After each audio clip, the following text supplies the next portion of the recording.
Keldor himself, so certainly a Pokemon he should be familiar with. And he's also using that Charizard. He showed up on the road both get hit low enough that we probably would have, or guess, and Criselia's case do enough damage, and Roman's case be damaged enough that we didn't see a Citrus Berry out of their Pokemon. So one of the few teams that probably isn't using one, since certainly wouldn't expect Charizard to hold it.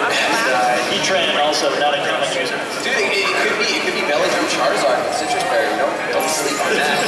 You don't even need the Charizard X at that point. We do see the leads are Kangaskhan Thunders for Alberto and Kangaskhan Cresselia for Blake again. As a similar Pokemon as the first game, Thundurus joining the battle for the first time here.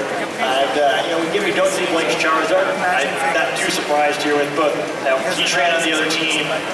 He hasn't seen Keldor. I guess he knows it probably doesn't have an Assault Vest based on the damage Psychic did. So not too many huge problems for it, I guess, but choosing to go with a Kangaskhan mirror once again. A lot of players are trying to avoid those mirrors, but get the best better of it the first time, so I guess he has 2 more shots at it if he wants it. Yeah, I always think that that's a pretty safe bet when you win the first game. I've said it time and time again. When you win the first game, if you go out the same lead and you feel comfortable with it, you can adjust in the third game if you're able to win the game.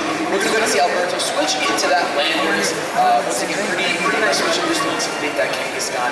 And I really like that Alberto brought the Thunders, especially now that he's seen Thunder Wave. He has 2 Pokemon on the field that cannot be paralyzed by Thunder Wave, and that was a pretty smart adjustment after getting that information in Game 1. Kangaskhan here is going to Mega Evolve. Following suit, the Thundurus is going to protect, and Kangaskhan is going to go for the power.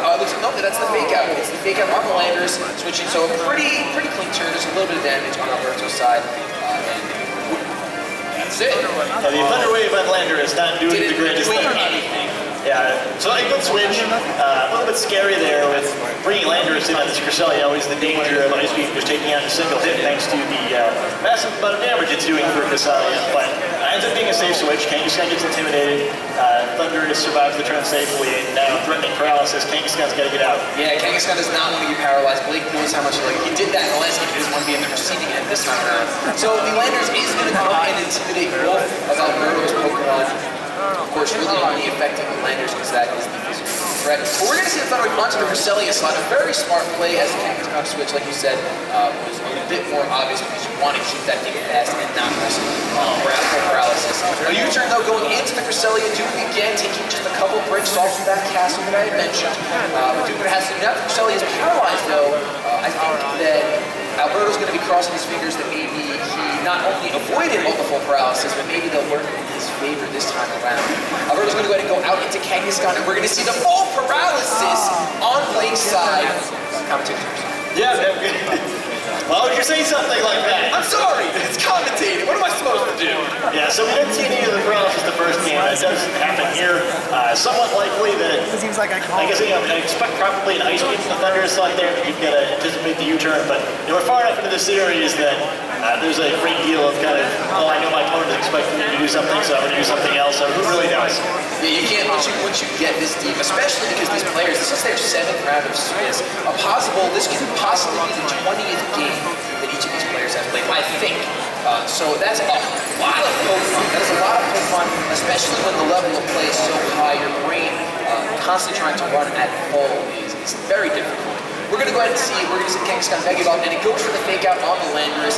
Going to do a good amount of damage there, just because of the same type of attack bonus. And then we're going to see a taunt on the Cresselia, which is a very nice play taunt. Judging by the way Blake was shaking his head, yes, Cresselia is going to go. Creselia's going to go for the Ice Beam, so he actually predicted that. It looked like a nod of good job, but it was a nod of good job, Blake. Like that. Pat yourself on the back. Somebody's got to, right? Somebody's got to. And a pretty nice Ice Beam there. Looks like even with the Citrus Berry, it'll be really close with 3 hits. It's probably not going to quite get it. The Landers is here to add some extra damage potentially. So a pretty good play. But I like the taunt there, realizing that Kangaskhan getting paralyzed the first game was pretty much a game ender, but Blake doing what he can, and that's what you have to do. You can't always get the optimal solution to a play. You just have to take the best you can get. It looks like Blake really values being able to paralyze them. He's helping him, so he's going to switch that Cresselia out to kind of shake that taunt off. And then Rotom Watch is going to come in this place. We're going to see a super power from the Landers onto the Kangaskhan, but it's just barely going to miss the knockout. 31 hit points left on that Mega Kangaskhan.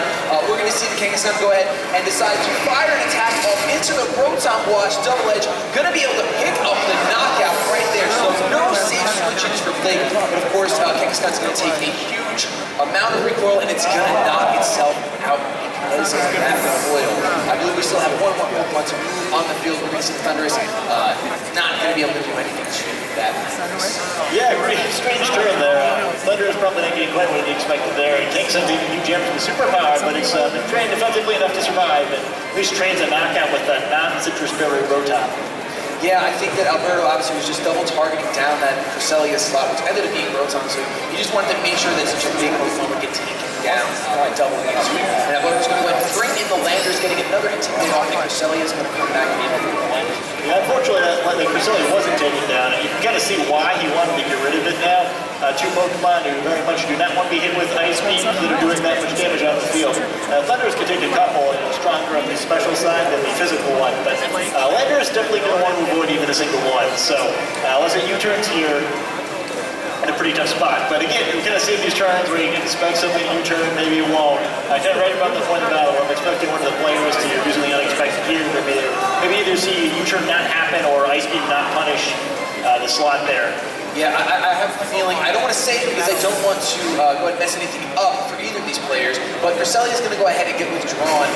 Definitely not what we expected to see. The Kangaskhan is going to come back in. I'm kind of expecting a Rock Slide from that Landorus. But Thundurus is actually going to go for the Thunder Wave on the Landorus slot, predicting a switch, and then we're going to see a U-turn from that Landorus into the Kangaskhan slot. So it looked like Alberto just predicted the switch wrong, thought he'd switch out the Landorus, but turns out he switched out the Cresselia instead. Which is just one of those gutsy calls. Kelder's going to come in for Alberto as the Landers on the opposite side also goes for the U-turn. So this is just one big U-turning fest, trying to take advantage of the Intimidates as best as each of these players can.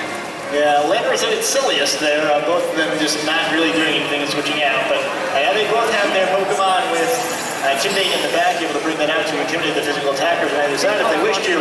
And again, we see reasons why Alberto wanted Cresselia to faint, as Kelder really doesn't want to take another one of those Psychics. I think even a Sucker Punch would be able to damage it enough that Psychic would knock it out from here. Especially because it's already missing 11 hit points. And when you're taking Psychics so terribly, those 11 hit points actually matter. It's really impressive to see Cresselia on the end doing a lot of damage. Yeah, we saw that Thunder Wave, and even when it can't get that off, it still can get something done.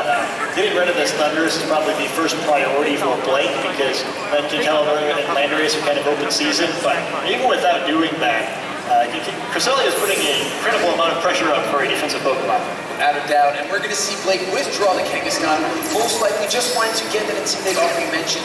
I'm kind of expecting Alberto to do the same thing, but we'll find out in a minute if he does switch that Kelder out. But we're going to see the Thundurus actually go for another Thunder Wave. Blake is predicting these perfectly, switching the Landers in, but Alberto did not take any risks, even if that prediction happened. He's going to pick up the knockout, be the first one to remove the Intimidated Pokemon from his opponent's side of the field. A Psychic, though, going into the Kelder is going to do a lot of damage again, only at 47 HP. Calm down, Castle. Cresselia is intense. The Kangaskhan is going to come back in, though. No longer intimidated, but Blake cannot switch out once that Landers comes in and gets him. Cresselia's in a pretty good spot, though. I mean, that was a nice play by Alberto. He used both the Thunder Wave and the Ice Punch in that slide. So you get something you like if Kangaskhan stays in, which is some damage and the paralysis. It switches out, it's a free knockout. But taking all that damage from Kelder was something that was going to happen no matter what happened in that play, as long as he wasn't fully paralyzed.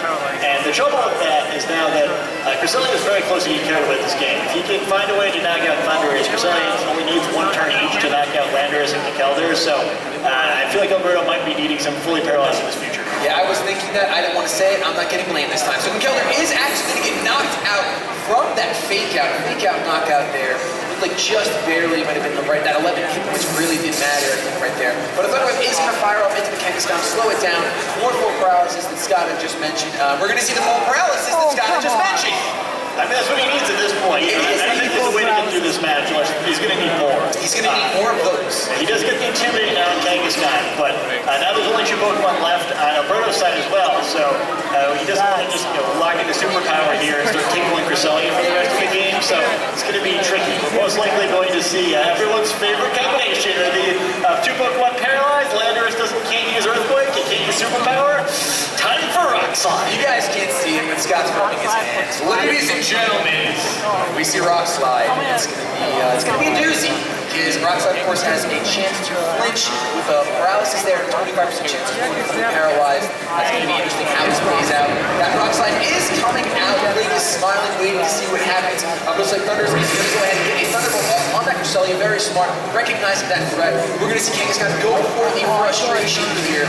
It's gonna do a lot to Thunders, but that Citrus Berry is gonna go ahead and make sure that it's gonna be staying alive. What Alberto really needs to hope for here is either a full paralysis on that Cresselia, or it looks like he breaks through and he's gonna go fire off an Ice Beam into the Landers.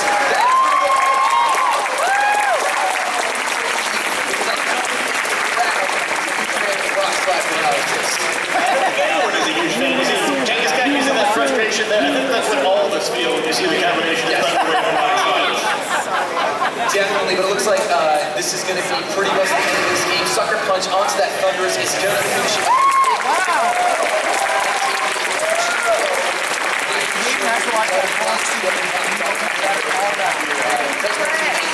He just has to see how the resistance treats him. Yeah,